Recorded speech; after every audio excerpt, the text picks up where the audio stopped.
ResourceCast, a weekly podcast searching answers to hard questions on how to produce, trade, and consume natural resources. I am Hari Tulsidas, your host for the show. If you have a comment or a question, please leave me a message through email or leave a public comment on Reddit. Details are available on the show notes. Today is 29 March 2020. We are living in the midst of an history in making. We can't ignore the pandemic, which is a major milestone in our history. Perhaps life will never be the same after this pandemic. From this pandemic, perhaps we will learn one major thing, one big thing, our blindness.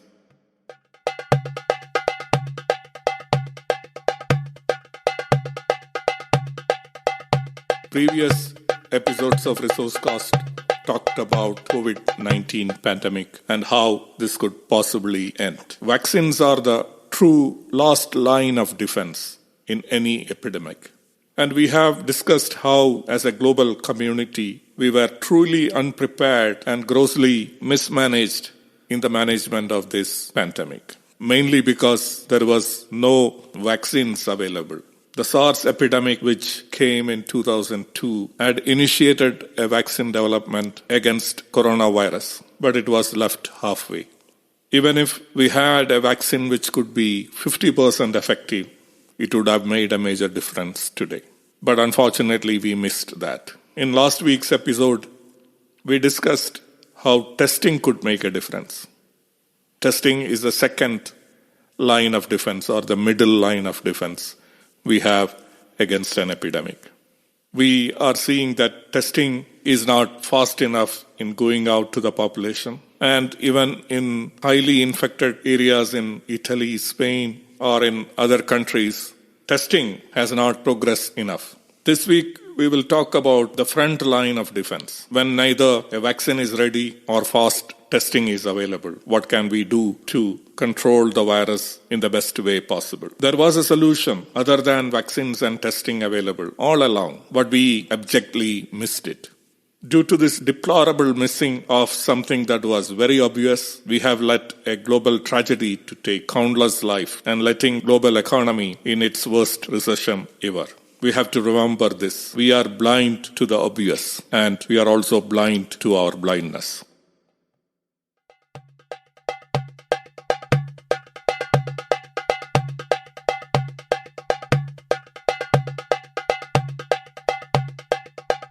Sun Tzu, who lived in 500 BC in China, in his book The Art of War, says, if you know the enemy and know yourself, you need not fear the result of 100 battles. If you know yourself but not the enemy, for every victory gained, you will also suffer a defeat. If you know neither the enemy nor yourself, you will succumb in every battle. The important thing in fighting any war is that you should know the enemy. Here in this pandemic, in this war against this pandemic, the virus, we should know what it is. It is key to fight the disease. But due to an inherent agency problem we tend to call this virus an organism, wild beast, or a demon that is causing this disease. It is nothing of that sort. A virus is actually not a living being. Some biologists may object to calling a virus an inanimate matter, but it is the truth. Virus is just a piece of structured organic matter. The idea that a virus is an organism came from different sources, and a paper in 1990 which says the classification of organisms at the edge of life or the problems with virus systematics. Perhaps papers like this bring the notion that virus is a living being. I am not a biologist and I am not also a virologist, so I may be wrong with the etymology. But we can all read and understand that a virus is just a particle. It has got a small string of genetic matter, usually the ribonucleic acid or RNA. Sometimes it could be deoxyribonucleic acid or DNA. The RNA is an extremely unstable molecule, whereas DNA is a bit more stable. What RNA or DNA does is that it contains a code which encodes some proteins. So using this code, these proteins can be created within a cell. In a virus, this small piece of genetic material, either in form of RNA or DNA, is surrounded by a protein coat called capsid, which surrounds and protects the genetic material.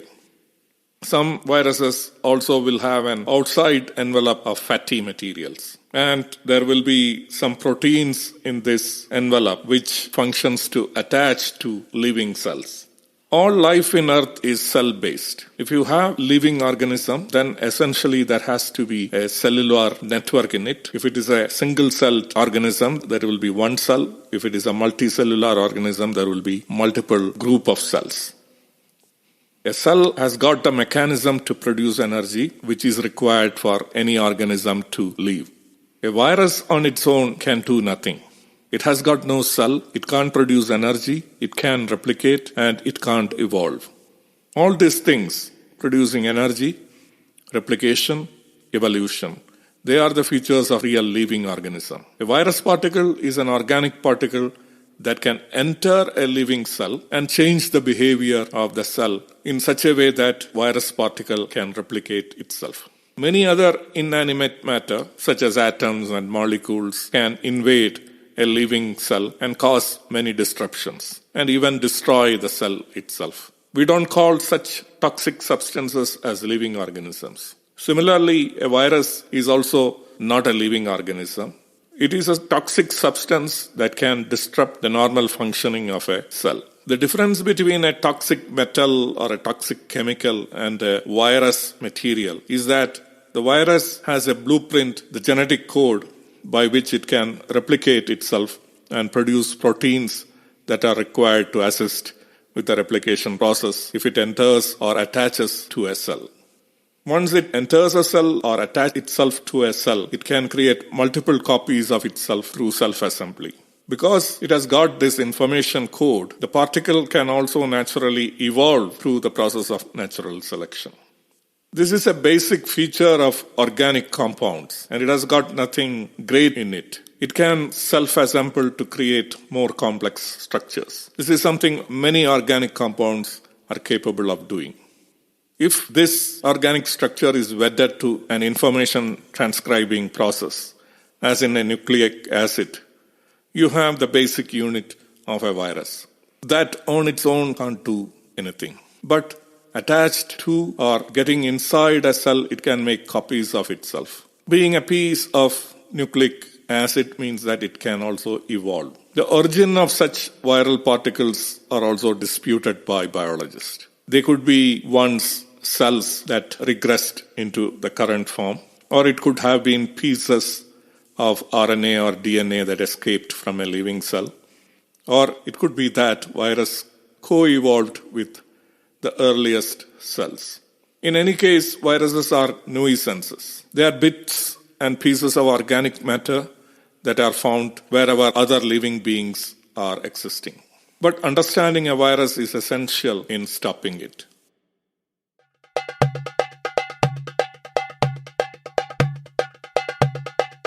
Transmission of a virus, for example, like coronavirus, from one cell to another is the next factor we have to understand. A virus do not have the ability to go out and seek for a host cell. The host cell will have to find a virus. A living cell will have to find a virus and expose it to the invasion by the virus. The virus on its own cannot go out and find host cells. When a COVID-19 disease patient coughs or speaks or laughs, the mucus emitted from the upper respiratory tract will contain millions of viruses. When such mucus comes out as droplets, it may fall on the ground or on some surface and it will lie there. And it will start the process of disintegration. If the droplets are inhaled by another person, the viruses can come into contact with the cells of the nose or throat and infect those cells. Sometimes the person can touch a surface and transfer the virus to the mouth through the hand. How effective this kind of transfer is something which is being researched. Some scientists also have the opinion that some of the small aerosols that can come out of the mouth can also carry the virus. And such aerosols could be airborne for up to 3 hours. Again, this has to be proven by more studies. A virus like the measles virus stays in the air for a long time, hence it is very infective. A person with measles can infect up to 18 other people. SARS virus is also supposed to be airborne. It could be also transmitted through fecal matter. Hence, the aerosols coming from the toilet flushing can carry the virus and be in the air for a long time and thus can infect more people. Remember, SARS virus is also a coronavirus, just like the SARS-CoV-2 virus, which is causing the COVID-19 disease. But the main thing in this story is that human being has to come in the way of the virus. A virus cannot seek out a human being to infect. If no person comes in the way of the virus molecules, which are dispersed in the air, then the virus can't go anywhere. It will go down onto the ground or onto some surface and it will start disintegrating. This is a very important lesson to fight this virus. Don't come in its way. Don't seek out a virus. If this doesn't happen, then the virus is gone. It can never reproduce in some safe havens or in safe places like in filthy ground within filthy material, etc. If there is no host cells coming in the way of the virus, that will be the end of the virus. Scientists calculate the ability of a virus to spread by a notation called R0, R0. R0 for COVID-19 causing virus, we call it coronavirus or SARS-CoV-2, is about 2.4. That means that an infected person can transmit it to 2 or 3 other people. Control measures for fighting a pandemic like this coronavirus pandemic is to bring down this R0 value from 2.4 to 1 or below 1. If it is 1, there is no growth in spread of the virus. If the R0 value is below 1, the infection is starting to die out. Physical distancing, which is actually the correct term as some people are now claiming, rather than social distancing, is a method to bring down the R0 to 1 or below 1. We say stand 6 feet apart or 2 meters apart means that this is the minimum distance that is considered safe for the droplets coming from one person to fall on the ground rather than go into some other person's mouth. But all these ways of stopping coronavirus has got issues. When we say that one person carrying coronavirus can infect 2 to 3 people, it is an average which is taken by studying a large population of coronavirus infected patients. But the human society doesn't work with averages. Humans are all natural networkers. They like to seek out other people, talk, laugh, or maybe kiss one another. All these are key to spreading the virus. But unfortunately, we have some super networkers, people who are always on the move. They have an important role in spreading this virus or in doing anything in a human society. And because of this, calculating R0 using averages doesn't work in a practical manner. Theoretically, yes, we could come up with some numbers. But in a normal human society, it doesn't work in this way. The super networkers reach out to other people. We don't have to seek them. They come to us. They speak, shake hands, laugh, and then go. In that process, they could transfer viruses from one person to hundreds of other people. Super networkers make our calculations go wrong, even when physical distancing is practiced very rigorously. We have seen an example of one person, now known as patient 31, who caused 80% of the spread of coronavirus in South Korea. Hence, our best laid plans in physical distancing and lockdowns can go haywire due to 1 or 2 such super networkers in any society. We have to be very cautious here in blaming these super networkers. It is their nature to network, and they are not the cause of this disease. It is the virus which is causing the disease. Albert Laszlo Barabasi, in his book Burst, The Hidden Pattern Behind Everything We Do, From Your Email to Bloody Crusades, says the story of Georgi Siki, the Hungarian hero who was one day in Belgrade, a few days later in Prague, and a few days later in the Hungarian countryside, raising a crusade army. The effort quickly unfolded into a local peasant revolution that led to Siki's gruesome killing a few weeks later. Malcolm Gladwell, in his book Tipping Point, How Little Things Can Make a Big Difference, talks about superconnectors. Superconnectors are people in community who know large numbers of people who are in the habit of making introductions. He gives the example of an experiment where a dozen letters were addressed to a specific New York address and was distributed around the world. The person who got the letter was asked to find another person and hand it over with an instruction that go find another person who could possibly take it to New York. Never mail the letter. Through a chain of handovers, all the letters ultimately came to the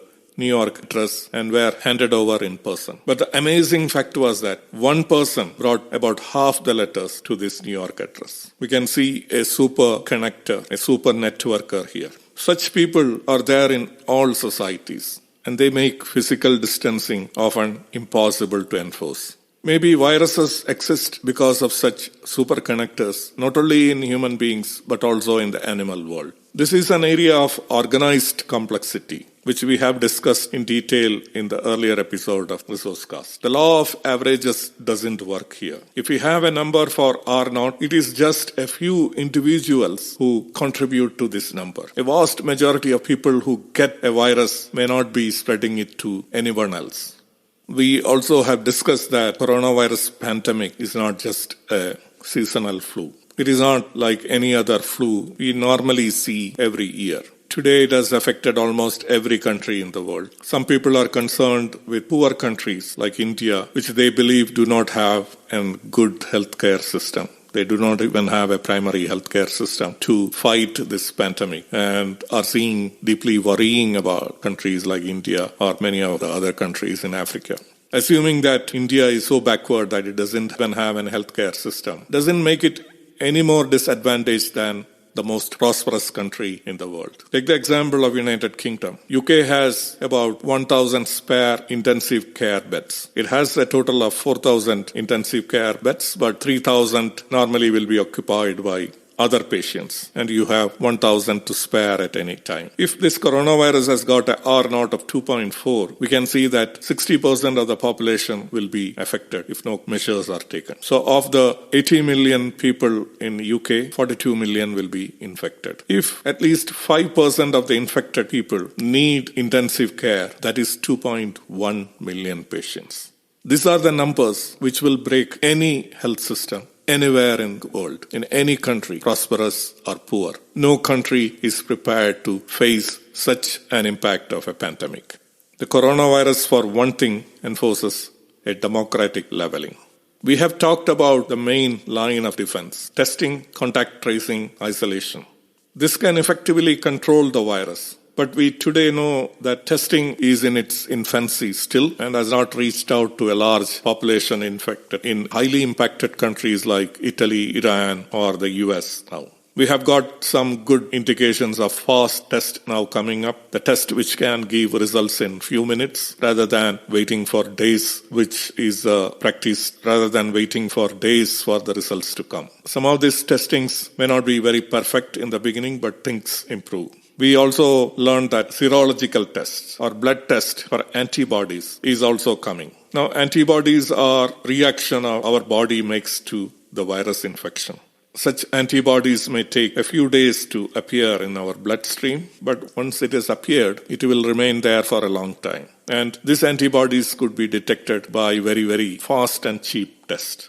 And such tests will give an important information on the spread of the virus. And we know that coronavirus is very bad, and it is such a horrible pandemic which we are seeing today, mainly because of its tendency to have a silent spread also. So the virus will be spreading from one person to another without having any symptoms of this disease. But with the blood testing, serological testing, we will be able to know about this silent spread of the virus. One test which China was enforcing very strictly has not been done in any other country. That is taking people's temperature everywhere. It is a very simple thing to do, and it can identify possible candidates who have got symptoms of COVID-19. We have to improve the testing. We also have to see how some of these simple methods also could be brought in the fight of coronavirus. So what to do when we don't have a proper testing regime or when physical distancing is also not effective because of the inherent human nature? We can go to the first level of defense. That is wearing mask. As we have discussed, coronavirus is such an inanimate particle. Getting out of its way is enough to save ourselves from the infection. And a mask can help just do that. China, South Korea, Japan, Singapore, Hong Kong, they have all successfully flattened the curve or bent the curve. And what do they have in common? All their populations, all their people were wearing masks. In fact, in Wuhan region where the lockout was declared in 23rd January in a very strict manner, wearing mask was compulsory if you are out in the road. And any mask will do. We don't have to go out and see the difference between a surgical mask and a biohazard mask like what you call the N95 mask. Why does mask help in fighting COVID-19? Some studies have estimated that roughly fivefold protection could be given by the mask versus no barrier.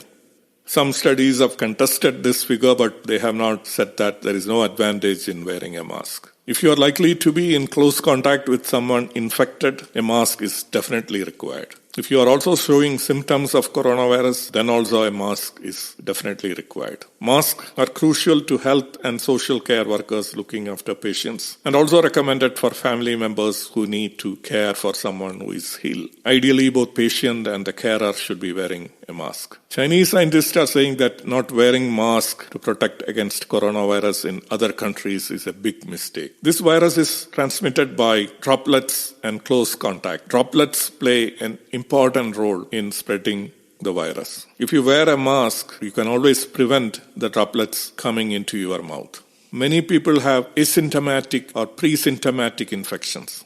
If they are wearing masks, it can prevent droplets they carry the virus from escaping and infecting others. And these droplets are coming out of a person's mouth not only when patient is coughing or sneezing, but also when a person is normally talking. It is encouraging to note that a Swiss special chemicals company is developing a special treatment to make the mask more resistant to coronavirus. And such mask will be available soon in the market. We have seen mask shortages in many countries, especially in the US. We have this N95 mask, which is biosafety mask, which covers your mouth and nose without allowing any air to come inside, which is an airtight covering, which is required especially for the medical workers in the front line. But for common people who are going out into the street and doing their day-to-day jobs, like shopping or going for some exercise or using the public transport, etc., any mask will do. Even homemade mask made of cloth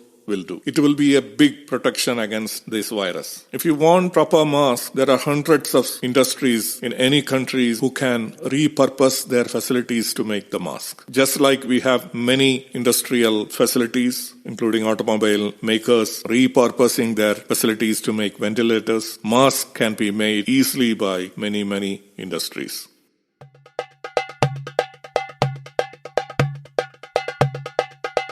One thing about coronavirus which we have found since its outbreak in Wuhan in China is that it responds to control. It spreads exponentially if there is no control. It grows at the rate of 30%, 35% every day. But as soon as we put in some controls, like testing or physical distancing, the growth will start slowing. And also, in the previous episode of ResourceCast, we talked about two different strains of coronavirus, the L and S strains. More recent studies are suggesting up to 6 strains of coronaviruses. One important nature of these different strains is that as soon as we put some controls in place, the less virulent type of the coronavirus strain will start getting an evolutionary advantage and they will start dominating the population. So you have a lot of infections still going on, but those infections will be caused by the less virulent strains, so less severe symptoms and less fatalities in the infected population. We know that whatever we do, whether we have masks, social distancing, testing, etc., the virus can be totally defeated only if we have a vaccine in place. Otherwise, a virus like coronavirus, which is very contagious and can spread silently, will stay hidden in the human population, continue circulating, and could come back with vigor and virility at a time of its choosing. I'm not saying that it has got intelligence to choose, but conditions can come together which can create a perfect storm for this virus to make another comeback.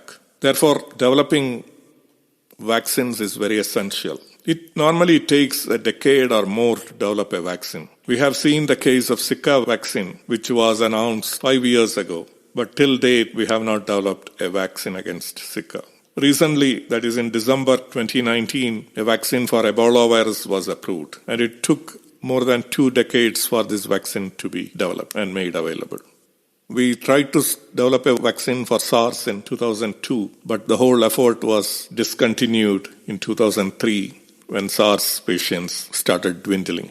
No company can make money from a vaccine which nobody has a use. Testing is our middle line of defense, and I hope we will have faster tests and also serological tests that will support the main line of testing, that is testing for the virus itself. Physical distancing will have to be there for a short term, but we should not make it into a month-long or year-long effort, in which case it will break the economy and it will take down the whole efforts in its wake. If you don't have an economy to support the healthcare sector, we will have nothing to fight the pandemic.